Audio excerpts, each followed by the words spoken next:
Bollywood silver screen presenting सेलाडोर। ये कहानी एक ऐसे रहस्यमयी दरवाजे की है जिसके खुलते ही कई सारे राज खुल जाएंगे। इस कहानी की शुरुआत में हमें जॉन को दिखाया जाता है जो कि एक आर्किटेक्ट है। वो अपनी पत्नी सहरा के साथ बहुत खुश है। इनकी जिंदगी में सब कुछ अच्छा चल रहा है। जॉन जिस कंपनी में काम करता है वहां पर उसकी एक कोलीग भी है जो पहले उसकी गर्लफ्रेंड थी, पर अब जॉन अपनी पत्नी सहरा के साथ बहुत खुश है जो इस वक्त प्रेग्नेंट भी है। और एक दिन सहरा जब घर पर पियानो बजा रही होती है तभी उसके पेट में बहुत दर्द होता है। वो जॉन को बहुत कॉल करती है लेकिन जॉन उसका कॉल रिसीव नहीं करता।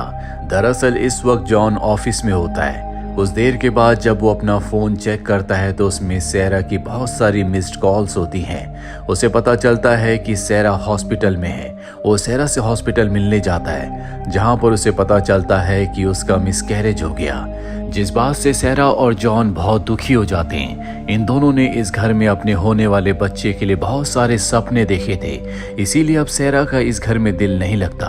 वो जॉन से कहती है कि हमें एक दूसरा घर लेना चाहिए। जॉन उसकी बात मान जाता है। दरअसल वो सहरा की मनोस्थिति अच्छे से जानता है, इसीलिए घर ढूंढना शुरू कर देते हैं। बहुत सारे घर देखने के बाद भी इन्हें कोई घर पसंद नहीं आता।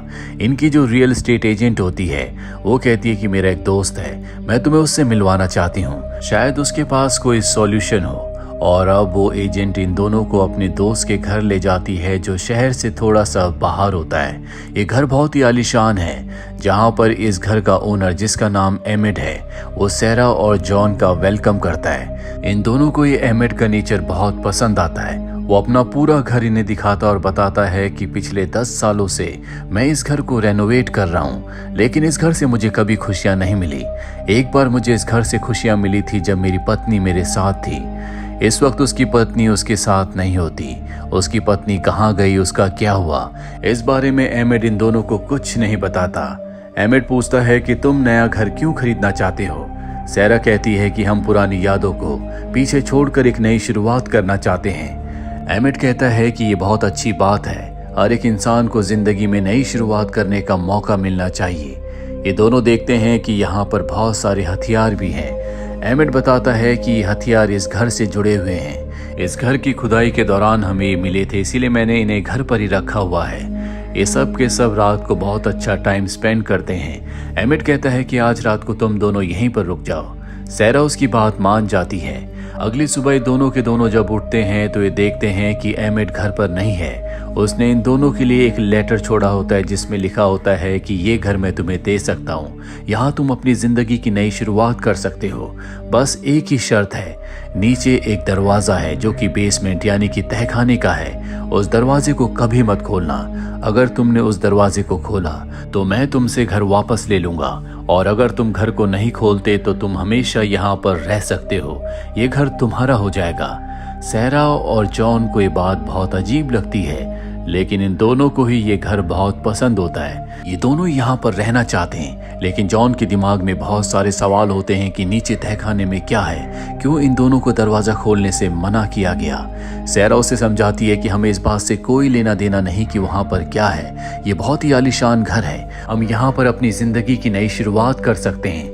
जॉन उसकी बात मान जाता है और अब इनकी रियल एस्टेट एजेंट भी यहाँ पर आ जाती है। दरअसल एमिड ने उसे सब कुछ बता दिया होता है। ये दोनों अब यहाँ पर रहना शुरू कर देते हैं, इसीलिए ये एक हाउस वार्मिंग पार्टी रखते हैं जिसमें इन दोनों के बहुत सारे फ्रेंड्स आते हैं। यहाँ पर जॉन की वो कोलीग भी आती है जो उसकी एक्स गर्लफ्रेंड थी।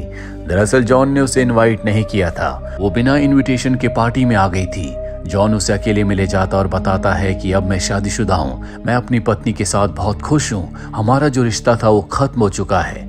तभी बाहर एक आदमी आता है जिसके हाथ में गैसोलीन होता है। उसकी बॉडी लैंग्वेज, उसके एक्सप्रेशंस को देखकर ऐसा लगता है जैसे वो अपने आप को जलाना चाहता है। तभी वहाँ पर जॉन आ जाता है।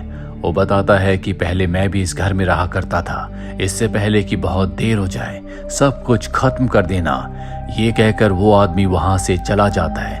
जॉन को कुछ समझ नहीं आता कि उस आदमी ने ऐसा क्यों कहा। उसके दिमाग में अब भी बहुत सारे सवाल हैं, जो सारे के सारे सवाल नीचे तहखाने से जुड़े हुए हैं। वो जानना चाहता है कि उसके अंदर क्या है, पर चाहकर भी वो उस दरवाजे को नहीं खोल सकता, क्योंकि अगर उसने दरवाजे को खोला तो उन्हें इस घर को छोड़ना होगा। वहीं अगले दिन सैरा को दिखाया जाता है जो अपनी नेबर के घर जाती है। उसकी नेबर उसका वेलकम करती है और जब सैरा अपने घर जा रही होती है तो वो उसे कहती है कि मैं उम्मीद करती हूँ कि तुम इस घर में टिक पाओगी। इसका मतलब ये है कि इनसे पहले भी कुछ लोग यहाँ पर रहने के लिए आ चुके हैं और सबसे बड़ा सवाल ये होता है कि इतना आलीशान, इतना महंगा घर कोई किसी को फ्री ऑफ कॉस्ट कैसे दे सकता है। वहीं जॉन जब ऑफिस पहुंचता है तो उसकी जो एक्स गर्लफ्रेंड होती है, जो उसकी कोलीग भी है, वो उस पर आरोप लगाती है कि जॉन ने मेरे ऊपर सेक्सुअल हरासमेंट किया है। जॉन को ऑफिस से निकाल दिया जाता और कहा जाता है कि जब तक हम इसकी इन्वेस्टिगेशन पूरी ना कर लें तब तक तुम ऑफिस नहीं आ सकते। जॉन ये बात अपनी पत्नी सैरा को नहीं बताता। वो अक्सर घर पर ही रहता है और सैरा को शक ना हो इसीलिए कभी कभी वो बाहर चला जाता है। अब एक दिन जब वो बाहर होता है, फोन पर बात कर रहा होता है, तभी उसका ध्यान तहखाने के दरवाजे पर जाता है। वो तय करता है कि आज वो इस दरवाजे को खोल कर नीचे देखेगा कि वहां पर क्या है। वो उसे खोलने की कोशिश करता है। इस कोशिश में उसके हाथ पर चोट भी लग जाती है, जिसके बाद वो दरवाजे को नहीं खोलता। रात को जब वो सैरा के साथ डिनर कर रहा होता है तो वो कहता है क्यों ना हम उस दरवाजे को खोलें। वैसे भी अगर हमने दरवाजा खोल दिया तो एमेट को कैसे पता चलेगा कि हमने दरवाजा खोला था। सहरा इस बात पर नाराज हो जाती है। वो कहती है कि तुम्हें इस बात को भूलना होगा कि तहखाने में क्या है, हमें इस बात से कोई लेना देना नहीं है। पर जॉन अब जानना चाहता है कि तहखाने में ऐसा कौन सा राज है जिस वजह से इस घर के पुराने ओनर एमेट ने इन दोनों को वहां पर जाने से, दरवाजा खोलने से मना किया है। अगले दिन वो इस घर का मैप लेकर आता है जहां पर उसे पता चलता है कि इस घर का ओनर एमेट नहीं बल्कि पॉल नाम का एक आदमी था। पॉल वही आदमी है जो इनके घर के बाहर पार्टी वाले दिन गैसोलीन लेकर आया था, जिसने जॉन से कहा था कि इससे पहले कि बहुत देर हो जाए सब कुछ खत्म कर देना। और अब नक्शा देखने के बाद जॉन को पता चलता है कि घर के अंदर से ही तहखाने तक जाने का एक दूसरा रास्ता भी है। और जब सहरा घर पर नहीं होती वो उस दूसरे रास्ते को ढूंढने की कोशिश करता है। जल्दी उसे रास्ता मिल जाता है। वो नीचे पहुंच जाता है लेकिन अब भी उसके सामने एक गेट है जिस गेट को खोलने के बाद ही वो नीचे तहखाने में जा सकता है। पर इससे पहले कि वो जाता उसे गाड़ी की आवाज आती है। वो समझ जाता है कि सहरा आ चुकी है, इसीलिए वो वहां से बाहर आ जाता है। जिसके बाद वो अपनी कोलीग, अपनी एक्स गर्लफ्रेंड से मिलने के लिए जाता है। वो एक पार्किंग लॉट में उससे मिलता है जहां पर वो कहता है कि तुम ये सब क्यों कर रही हो। वो कहती है कि आज जो कुछ सहरा के पास है उस सब पर मेरा हक होना चाहिए था। तुमने मुझसे वादे किए थे, जिन वादों को तुमने तोड़ दिया, और अगर तुमने अब मुझे नहीं अपनाया तो मैं तुम्हारी पत्नी सहरा को सब कुछ बता दूंगी। जॉन कहता है कि अगर तुमने ऐसा किया तो मैं तुम्हें जान से मार दूंगा। दरअसल अब तक सहरा को नहीं पता कि उसकी एक्स गर्लफ्रेंड की वजह से उसे जॉब से निकाला गया है और जब तक इन्वेस्टिगेशन नहीं होती वो जॉब पर वापस नहीं जा सकता। लेकिन हर रोज जॉन घर से निकल जाता है ताकि उसकी पत्नी सहरा को उस पर शक ना हो। अब एक दिन सहरा जब अपने घर को रेनोवेट कर रही होती है तभी उसकी तबीयत खराब हो जाती है। टेस्ट करने पर उसे पता चलता है कि वो प्रेग्नेंट है और तभी बेड के नीचे उसे वही नक्शा मिलता है जो इस घर का है, जो जॉन लाया था। उस नक्शे को देखकर उसे पता चलता है कि नीचे तहखाने तक जाने का एक और रास्ता है। उसे वो रास्ता मिल जाता है। तभी हमें घर के बाहर दिखाया जाता है जहां पर जॉन की कोलीग आ जाती है। दरअसल वो सहरा को सब कुछ बताना चाहती है। वो घर के अंदर आकर देखती है जहां पर जॉन और सहरा की फोटोज होती है। साथ ही उसे वो टेस्ट भी दिख जाता है जिससे उसे पता चलता है कि सहरा प्रेग्नेंट है। तभी हम सहरा को देखते हैं जो नीचे बेसमेंट से ऊपर आती है। घर का दरवाजा खुला हुआ है लेकिन घर में कोई नहीं होता। कुछ देर के बाद जॉन जब अपने घर के बाहर अपनी गाड़ी में होता है तो वो अपनी कोलीग, अपनी एक्स गर्लफ्रेंड की गाड़ी वहां पर देखता है। उसे देखकर उसे बहुत गुस्सा आता है। उसे पूरा यकीन हो जाता है कि उसने सहरा को सब कुछ बता दिया, इसीलिए वो अपनी गाड़ी से उसकी गाड़ी का पीछा करता है। लेकिन वो गाड़ी को बहुत स्पीड से चलाती है, इसीलिए जॉन उसे चेज नहीं कर पाता, जिससे उसे बहुत गुस्सा आता है। रात को जब वो घर पर आता है तो उसे लगता है कि सहरा अब उससे लड़ेगी और सहरा बस उससे यही कहती है कि मुझे घर का मैप मिल चुका है जो तुम लाए थे। तुम बेसमेंट में दूसरे रास्ते से जाने की कोशिश कर रहे थे। मुझसे वादा करो कि तुम ऐसा कभी नहीं करोगे। जॉन उसकी बात मान जाता है। सहरा उसे ये भी बताती है कि वो प्रेग्नेंट है, जिससे जॉन बहुत खुश हो जाता है। अगले दिन जॉन को उसकी कंपनी से कॉल आता है जिसमें उसे बताया जाता है कि उसके ऊपर उसकी एक्स गर्लफ्रेंड यानी कि कोलीग ने सेक्सुअल हरासमेंट का उस पर जो आरोप लगाया था वो पूरी तरह से बेबुनियाद है। वो एक बार फिर से अपनी जॉब ज्वाइन कर सकता है। जॉन को इससे बहुत खुशी होती है। वो एक बार फिर ऑफिस जाना शुरू कर देता है, पर एक हफ्ता बीत जाता है। उसकी कोलीग एक हफ्ते से गायब है, उसी दिन से जिस दिन जॉन ने उसकी गाड़ी का पीछा किया था। अब जॉन जब अपने घर में अपने होने वाले बच्चे के कमरे को रेनोवेट कर रहा होता है, तभी उसे एक तस्वीर के पीछे एक गोली दिखती है, जिससे उसके दिमाग में एक थ्योरी आती है। वो अपनी पत्नी सैरा से कहता है कि इस घर में रहने वाले पहले ओनर, जिसका नाम एमिड था, आज से 20 साल पहले उसकी पत्नी और उसका बेटा उसे छोड़कर चले गए थे। मुझे लगता है कि उसने उन दोनों को मारकर नीचे तहखाने में उनकी लाशों को दफना दिया। हमें वहां पर जाकर देखना चाहिए। सैरा कहती है कि ऐसा कुछ नहीं है। अगर उसने अपनी पत्नी और बेटे को मारा होता तो पुलिस उन्हें ढूंढने के लिए यहाँ पर जरूर आती, उन्हें तहखाने में लाशें मिल जाती। हमें इन सब चीज़ों के बारे में नहीं सोचना चाहिए। वैसे भी मैं प्रेग्नेंट हूँ, मेरे आने वाले 9 महीने बहुत टफ होने वाले हैं। जॉन उसकी बात मान जाता है। अब अगले दिन जॉन के घर में पुलिस इन्वेस्टिगेशन करने के लिए आती है, जहां पर जॉन से कई सारे सवाल पूछे जाते हैं। जॉन सभी सवालों का सही सही जवाब देता है। वो कहता है कि पहले मेरे रिश्ते थे, लेकिन अब मेरा उससे कोई रिश्ता नहीं था। साथ ही उसने मेरे ऊपर झूठा सेक्सुअल हरासमेंट का आरोप भी लगाया था, जो कि पूरी तरह से गलत था। उसकी पत्नी सैरा ये सब कुछ सुन लेती है। इसीलिए पुलिस के जाने के बाद इन दोनों के बीच में आर्गुमेंट्स होते हैं। वहीं जॉन अब जानना चाहता है कि तहखाने में क्या है। दरअसल बार बार उसके दिमाग में तहखाने को लेकर बहुत सारे सवाल आ रहे होते हैं। इसीलिए वो इस घर के पहले ओनर के पास जाता और पूछता है कि तहखाने में उस सेलर डोर के पीछे क्या है, मैं जानना चाहता हूँ। वो बताता है कि ये घर श्रापित है। मैंने अपनी पत्नी के साथ यहाँ पर बहुत अच्छा वक्त बिताया था, लेकिन बाद में हम दोनों का डाइवोर्स हो गया। तुम उस दरवाजे को मत खोलना। अगर तुमने दरवाजा खोला तो तुम्हारा कॉन्ट्रैक्ट टूट जाएगा, तुम्हें उस घर से जाना पड़ेगा। दरअसल वक्त बीतने के साथ साथ पॉल की दिमागी हालत कमजोर हो चुकी है। जॉन को अपने सवालों का जवाब नहीं मिलता, इसीलिए वो तय करता है कि किसी भी कीमत पर वो तहखाने के दरवाजे को खोलेगा।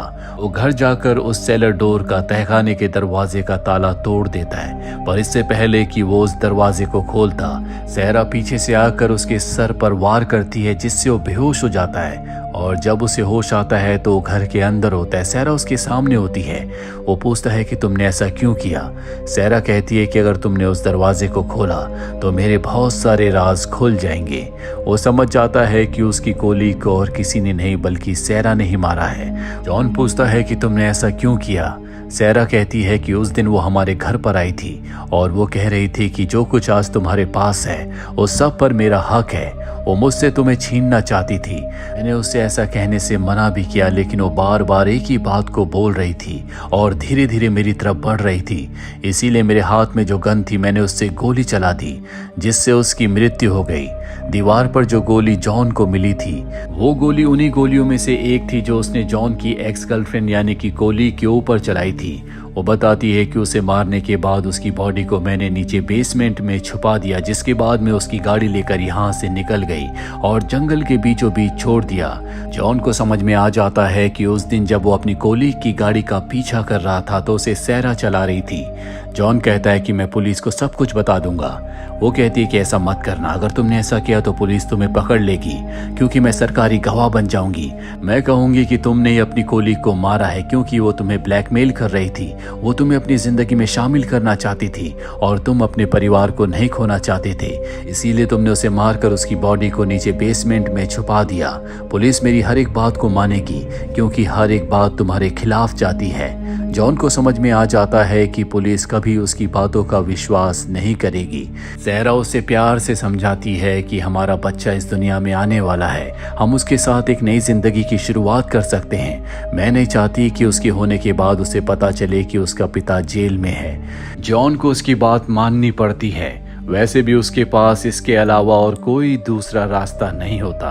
कुछ और महीने बीत जाते हैं और अब सैरा और जॉन अपने घर में एक पार्टी रखते हैं जो इनके होने वाले बच्चे के लिए होती है। यहाँ पर बहुत सारे लोग आते हैं और तभी उनकी नेबर बताती है कि कोई पियानो के ऊपर तुम दोनों के लिए कोई गिफ्ट रख कर गया है। और जब ये उस एनवलप को खोलते हैं तो उसके अंदर सेलर डोर की यानी कि तहखाने के दरवाजे की चाबी होती है, जो कि इनसे पहले यहाँ पर रह रहे इस घर के ओनर एमिड ने इनके लिए भेजी थी।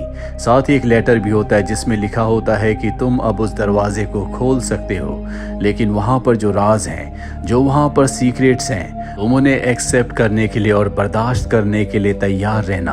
ये चाबी को वहीं पर छोड़कर अपने घर में आए हुए लोगों के साथ फोटो खिंचवाने के लिए चले जाते हैं। फोटो में हर कोई खुश होता है सिवाय जॉन के, क्योंकि अब भी उसके दिमाग में बहुत सारे सवाल हैं। दरअसल ये पूरी कहानी इंसानों की फितरत, उनकी सच्चाई को बताती है। हर एक इंसान के दिल में बहुत सारे राज होते हैं, जो राज वो कभी किसी को नहीं बताना चाहता, क्योंकि अगर वो राज वो बातें दूसरों के सामने आई तो उस इंसान के अस्तित्व का वो एक हिस्सा दुनिया के सामने आ जाएगा जिसे वो शायद खुद भी नहीं देखना चाहता।